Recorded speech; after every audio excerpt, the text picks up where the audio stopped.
somewhat pessimistic note at the end of this talk. I'm really going to follow on a little bit to look at some of the policy implications. I just want to mention a couple of things first of all, maybe just to challenge you to start off with, in the sense that one of the very interesting developments that we've had prior to Ukraine is actually the whole issue of Syria and the Middle East. And we're talking about this being regional competition or conflict. The fact that, after 20 years, Russia again became a major strategic actor in the Middle East over the Syria issue is illustrative of the actual power extension of Russia. Partly due to the fact that also Russia combined with China in many of these issues relating to world order on a global scale. So I think it is a regional issue, but it does have, I think, global implications and global implications. And I, in a sense, that was one of my own. It was my traditional area of PhD actually on solving theatre relations. And it's very strange to come back 25 years later and suddenly find that topic relevant again. It's very rare in academic life that's the case. And the other thing I think, which for me anyway was the case, is that I think whatever, I mean, in some senses one could understand to some degree, not like, but understand the Russian intervention and invasion into Georgia. One could understand the Russian position in Syria. It was very difficult to understand the Russian intervention in Crimea. I mean, for me, that was a real, completely changed, fundamental change, very rare in modern history to have that sense in which you're experiencing a new epoch, a new period. And it had that sense of immediacy to it. But I think in a sense that, to just confirm what Neil was saying, is that I think that in a sense it is a fundamental reordering of the European security order, revision of the basic order and one before, which Neil has already set out. I'll put it in slightly different terms as the basic principle of the post-European security order was the sovereign right of all European states to choose to join the principal transatlantic and regional organisations, have the free right to do that. Linking to that, the expectation that process with itself, the enlargement of NATO and the European Union, would bring peace and prosperity to Central and Eastern Europe and beyond, and that this would have an effect, in the sense of bringing the prosperity of peace, which was consolidated in Western Europe, into the former Soviet states and also the former Warsaw Pact. Clearly, it's based upon a liberal institutionalist logic of interdependent democratic peace theory, the expectation of these types of changes and transitions taking place would have a negative effect upon European security. And on the basis of that, of course, in practice, compared to the Cold War period, you had a demilitarization of Europe. That you had a situation where the actual capacity, military capacity of the United States is incredibly small. Even if it's only it's estimated that Europe spends around about 40% of the United States spends on defence expenditure, but only has 10% capacity of the United States. So even if we spend quite a lot, we'll actually have capacity. So even fairly minimal successes in military organisation in Russia has a major impact upon the European security order as a consequence. And another aspect of this was clearly on this process was the membership of NATO in the EU were very much seen as the golden carrot to incentivize change. If you have a problem where you don't have that golden carrot of membership, how do you incentivize the type of change that you want, which was discussion in the earlier session. So that was the basis of the talk. I think where the major problem in the whole assumptions about this post-Cold War security order was that there were three main assumptions about Russia. Essentially, Russian opposition was discounted for this. Discounted on three bases. Firstly, that Russia would be, in some way or other, eventually socialised into that although not like the process of the EU enlargement, over time we see the mutual benefits of that was released, which is very much part of the logic and thinking, particularly during the 1990s. Second assumption, even if Russia was not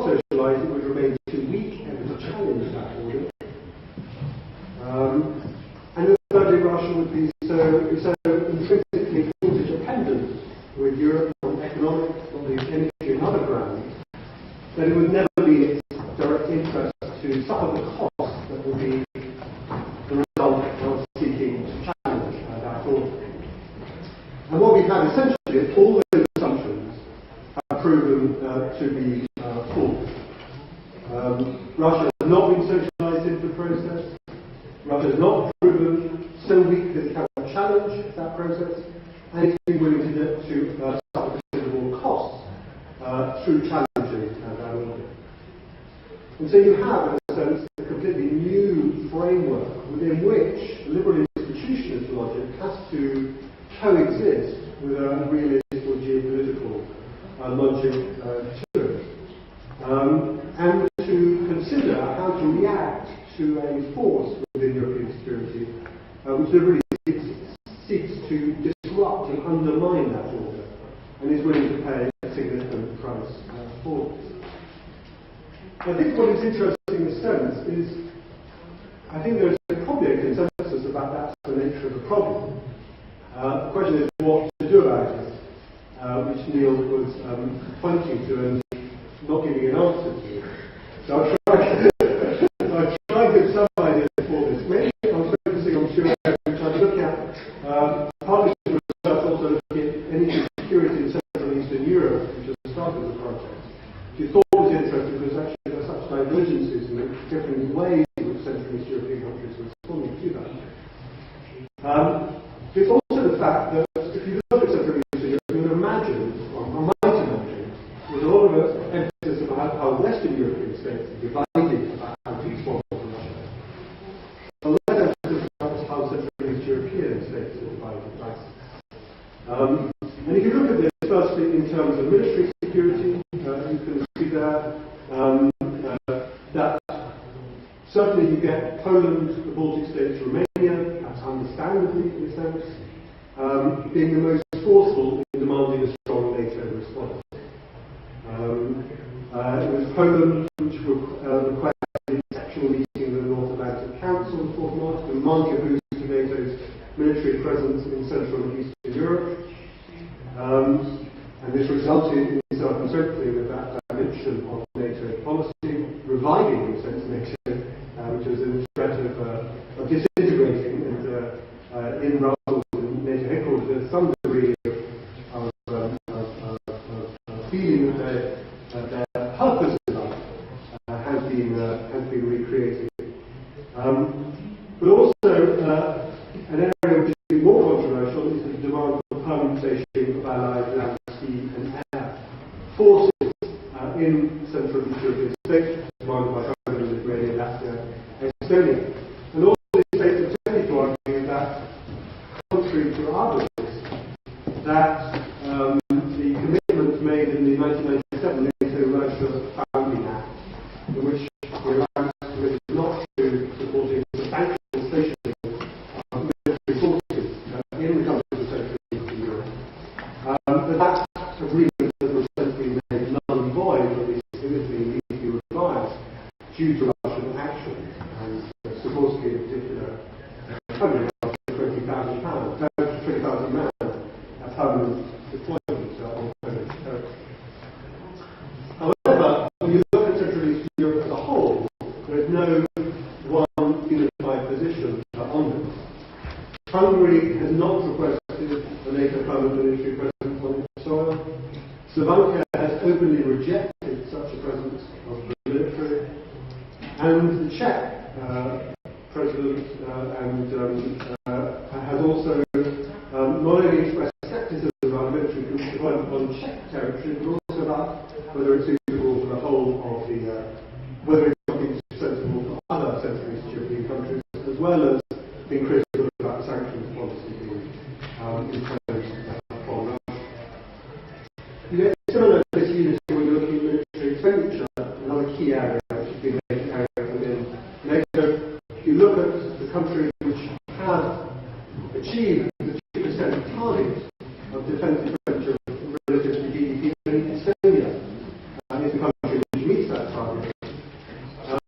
Poland is close and is actually committed to increasing its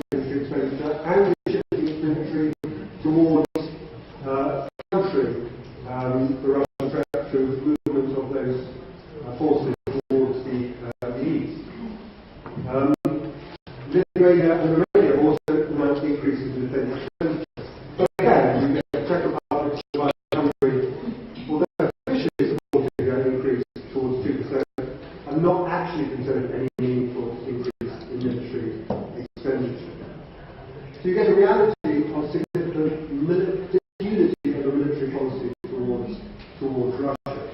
Again, you find out when you look at energy security dimension of the relationship. Again, I think it's not unknown that in the sense that countries which were the now probably not very savvy lost project of South Stream, Bulgaria, Hungary, Serbia and others, be very active in seeking to generate support for that South Stream project, seeking to get derogations from the European Union and its energy policies, causing considerable friction with both the European Union and with the United States in that policy. Hungary refusing to provide gas connection, reverse gas towards Ukraine during part of the policy. But what's interesting is actually when you look at Poland and the Baltic states, you also get another example of the other extreme where you have Lithuania to join the full third energy package of the European Union, the unbundling of ownership causing significant tension with Russia. But actually, one of the interesting things, if you look at Poland or some of the other countries in relation to their reaction to the energy security threat from Russia after Ukraine, surprisingly reticent about this. And if you look at Poland, actually the deterioration of the energy relationship with Russia took place until about 2009, and there's been an improvement in that relationship since then. Less of a sense of a threat from Russia about its energy security. And actually, if you look at the discourse, most of what's being utilised in terms of the Ukraine crisis vis-à-vis Polish and Czech energy policy is as an instrument to argue against the European Union's decarbonisation, i.e. their desire to continue to use coal in their fuel. So what I try to illustrate a little bit is that there is considerable disunity and differences of approach towards Russia's policy in Ukraine. And how might one attempt to conceptualise this? And I think in some ways it goes back very much to the type of thinking that one had during the Cold War period, and some of the ways of thinking about how that complex relationship between the East and the West was managed is relevant to thinking about the current situation. And just have three different ways in which, three policy responses which are possible towards Russia, which is relevant, I think, to all the other countries as well. And it's the difficulty, the question is how to manage these relationships between three different policies. The first policy, in a sense, is the traditional one of containment, of actually the intellectual logic of this is detectable in the sense that I think that I've argued that Russia's true colours have in some sense been revealed, and that there is a clear ambition, objective, or at least you cannot discount the possibility that Russia will now continue to expand Russian territorial power and influence. And the present response to that, as with containment, was to impose sanctions in the first issue, to escalate every time those conditions, sanctions are not fulfilled, to engage in military modernisation, to engage in energy diversification, to reduce the economic dependencies, etc. And a clear strengthening of NATO. So containment, in some of the earlier responses, in particular Poland, reflected that logic of containment. Clearly, one of the problems of that is the extreme costliness of doing that. It was always the problem of containing during the Cold War period, which is why nuclear weapons came into the fray, because it actually was cheaper to allow nuclear weapons to run a military response. And that remains a major problem. The second policy is one of engagement.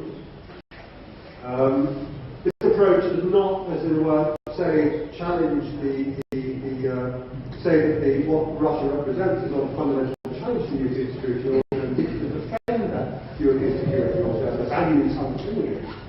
But arguing is the most appropriate way to do that is not to escalate unnecessarily, not to have disproportionate escalation, not to do things like unstationary troops, which could lead to Russia being led into a corner, to open opportunities for Russia to pull back. You can never really tell when something will happen.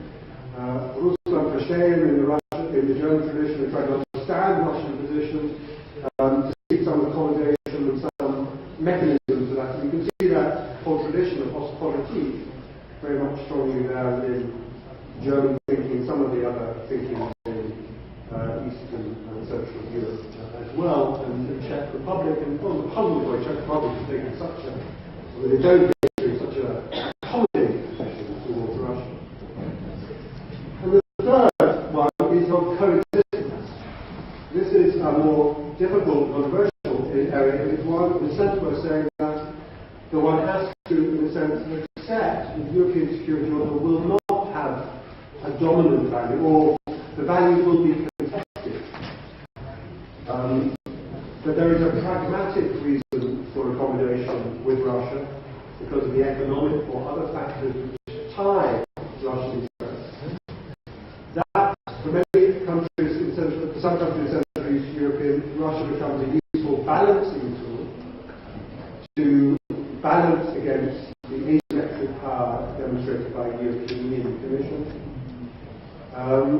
And that, to some extent, some of the values incorporated in the Russian position, if not are ones which are found also amongst certain Europeans as well. You can see that with some of the illiberalism coming through Orban in Hungary, and some of the right-wing parties, populist parties within Europe. Recognition, in the sense, some of the values of Europe need also to be defended and need to be managed, in a sense, and focused upon those areas. And one has a context in the sense where this crisis also within a crisis of European economic order, political order, which makes it even more of a challenge to see to respond to that. So, what I suggest maybe in thinking about policy in my is that these three possible approaches are ones where the shifting different patterns you can notice in Central East Europe and in Western Europe and perhaps elsewhere reflect different shifting perspectives on these different policy options and the balance between